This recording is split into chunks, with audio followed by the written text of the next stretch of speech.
What's going on, guys? It's bigbiggn, and today I'm going to actually do a little bit of a different type of commentary. It's not really different if you've been on my channel for a long time, but I figure most of my subscribers have came within like the last couple of months. So yeah, so basically I want to talk about today and why games are $60 digital, or not even that, they're just $60 digital in terms of like PSN and Xbox Live marketplaces and stuff, or in some cases even Steam. But why exactly are games the same price in the marketplace as it is in stores such as Best Buy, GameStop, Walmart, Target, whatever?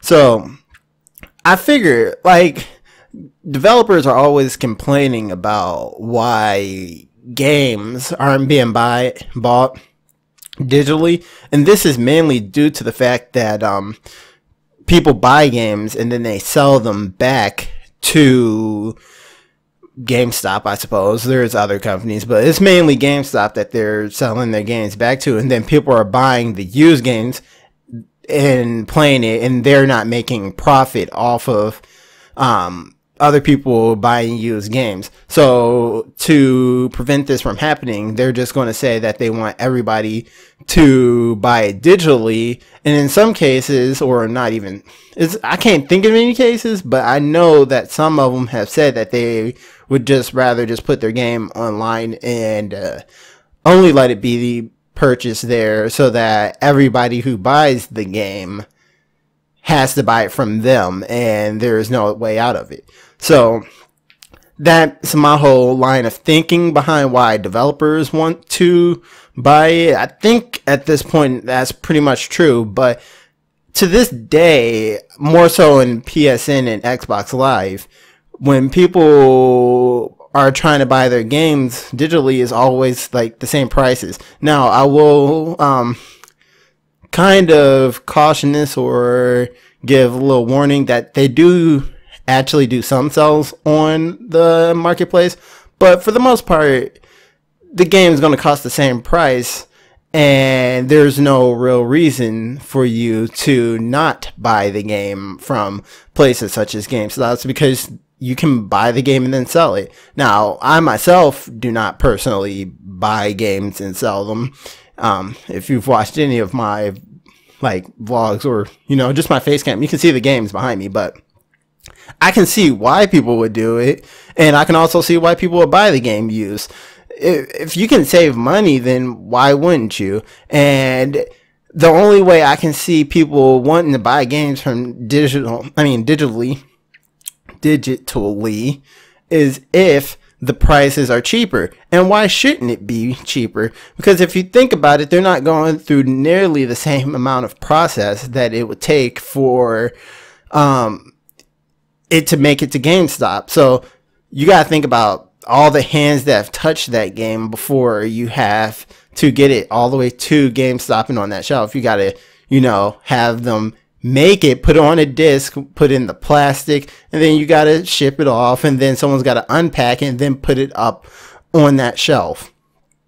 And that whole process in itself, and then GameStop themselves needs to make profit, so they're going to put a higher price on it.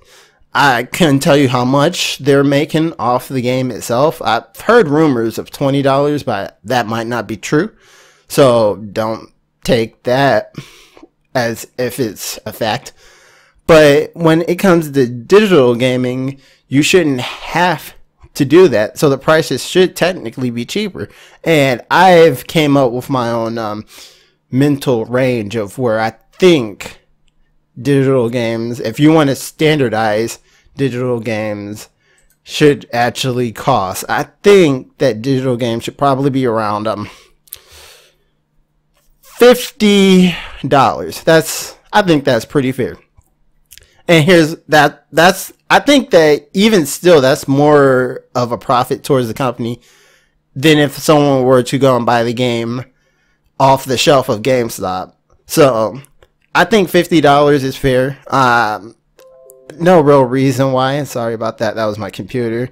Well, actually, there is a real reason why. The real reason is because they don't have to do nearly as much, and people can't possibly sell it. Anyways, I always like wondered that. Now, when it comes to Steam, many games are on sale, but for the most part, I do see some games that are the same price. Take, for instance, I don't know, GTA 5. I think I saw GTA 5 on there for $60, which I think is still kind of astounding to this day, because I don't even think that that costs that much on console, but that might be wrong. Point is that new games, like any new game like Call of Duty or something, or Fallout 4, whatever, it's going to cost $60 at first, but then they're more than likely going to go and have a sale on it quicker if you just wait a little bit longer. But they don't have to do as much. So I feel like if the future of gaming wants you to, or if the developers, not the future of gaming, if the developers want you to buy the games digitally so that you won't sell it, they're going to have to bring the price down. Really, I said 50 earlier, but I'm leaning more towards 40, because when I think about it, like Amazon Prime has this whole sale thing where if you can buy, you can get 20% off, and I think that brings it down to $50. It's like 53 with tax. I know that much. So, yeah. Anyways, what do you think? Oh yeah, one last thing. I did read an article that said that games actually cost more than $60 to make, or it should cost you more to buy it than it does. Because obviously it costs more than $60 to make, but it should cost you more than that. Like, I can't remember what's the real number on that. If I can find the article, I'll put it in the description. But I just don't think that's true, because when you really think about it, most games don't really cost around the same price to make. There's some games that are just cheaper than others, you know, and then there's some that are more expensive. So really, you can't really say that a game costs more. It should cost more to make. But anyways, on the whole digital thing and buying them for cheaper digitally, please leave a comment or something, or if you have any argument against it or for it, or if you agree with me, then leave a comment and I'll definitely read it and try to respond. But yeah, it's been bigbiggn, and thanks for watching the video, and bye.